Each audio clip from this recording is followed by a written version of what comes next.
Do you consider yourself a rebel? But are you an intelligent rebel? Do you have a healthy level of skepticism about everything you do? In this video, we'll explore how to become an intelligent rebel and succeed outside the traditional education system, teaching yourself anything based on Olivier Roland's book, The Way of the Intelligent Rebel. An intelligent rebel lives by these three principal actions.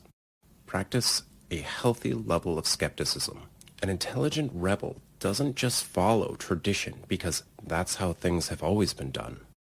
Instead, they seek better ways to achieve goals. Dick Fosbury became a part of history when he won the gold medal in high jumping by using a technique that no one else was using at the moment, which gave him an advantage.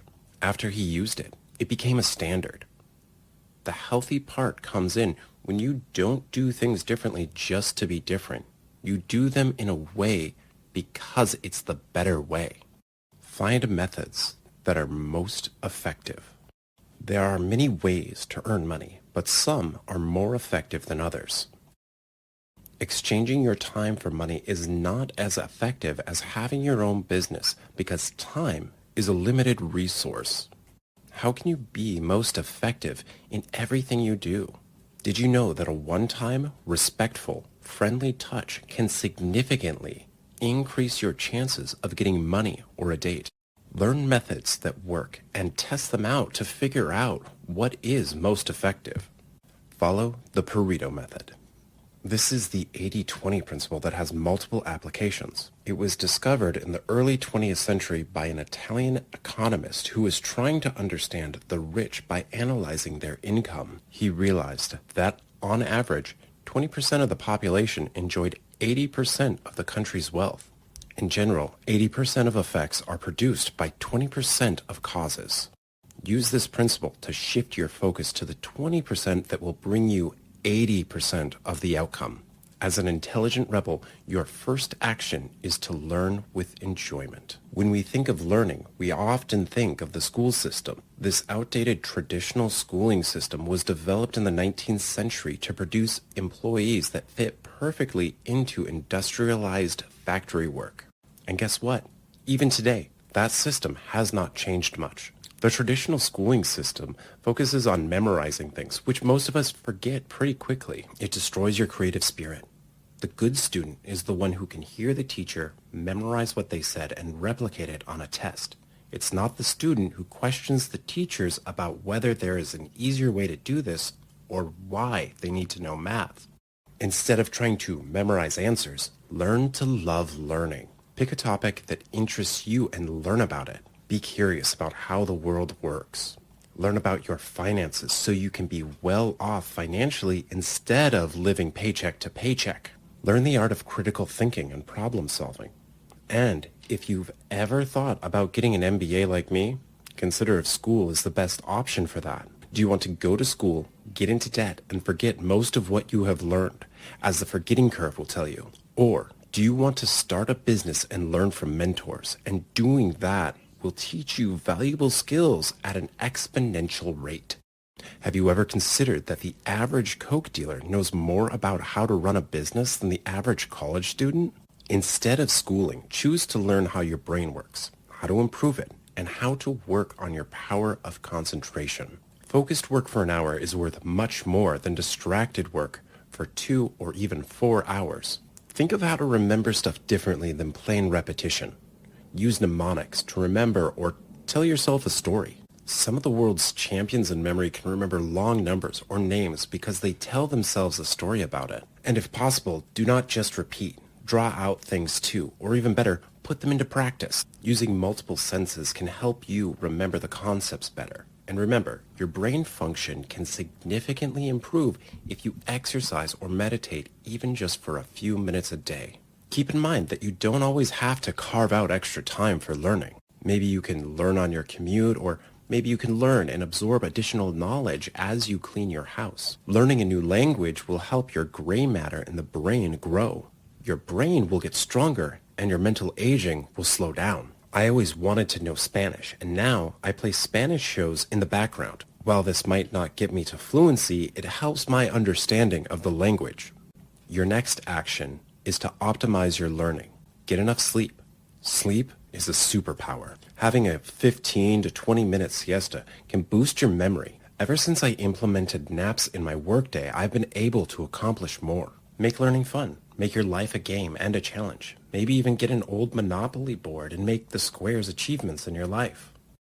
Gamify your life to make it fun. Keep in mind that learning in small increments is better than having intense cram sessions. And teaching is the best way to learn. If you can explain it to an 8-year-old, you probably know what you're talking about. If it's too complicated, you might not fully understand it. Think of the way you like to learn. Do you like to learn through experience, books, training courses, or discussion with other people? Pick your favorite way, but remember that the most important part is putting it into practice. When you read a book, focus on taking something from it and implementing one of the actions into your daily life. And for all the commitment phobes out there, remember that you can take action. Try it for 30 days, and if you don't like the results, you can stop the new action. It is not a permanent change. I implemented no TV for myself on weekdays, and while I was worried about what my relaxation time would be for the first few days, I quickly found ways to utilize this time to do things I don't have time to do that make me happy. I read more, and I was even able to do a puzzle recently. Your next action is to boost your willpower. Your willpower, or self-control, is one of the most important things to develop. While most people think of willpower as a muscle that, when exercised, gets stronger, our willpower also gets weaker the more choices we have to make. When are you more likely to have a piece of cake? In the morning or in the evening? Most people are more likely to give in to impulse in the evening after having a full day of making hard choices than in the morning when their reserve to make choices is unused. That's why it's so important to develop ways to make it easy for us to make hard choices. To some people, this may mean that they make getting ice cream hard to do. They might not have ice cream at the house, so they can't easily have it as a midnight snack. But you can also choose to exercise this muscle and have the ice cream at your house, but not eat it. That's a new level of hard. To further boost your willpower, you can design a schedule that doesn't allow many choices. If you know the first thing you do when you wake up is work out, you can make that a habit. Set out your clothes the night before so your brain doesn't have to decide what to put on. You can automatically be ready for the gym. Learn to use rewards as motivation. If you work out, you can have a nice breakfast consisting of items you enjoy, but remember not to self-indulge. Review all your habits and think of their long-term consequences. Replace bad habits with good ones. Another way to boost your willpower is to commit to something with a friend. Let's say you decide to go to the gym together. Some days you might be pumped to go, but on the days you don't feel like it, your friend can keep you accountable to work out. Sometimes the thought of letting not only yourself but your friend down can be enough to push you to go to the gym. A little friendly competition over who can get in better shape is always fun. That's why running a marathon on your own time is different from running a marathon with a huge group of people and an audience cheering you on. Always have a written plan to hold yourself accountable. While I always wrote goals down, I recently started writing them down to be more specific and reflecting on whether I accomplished exactly what I wrote. To help your willpower to accomplish things, you need to learn to focus on one thing at a time.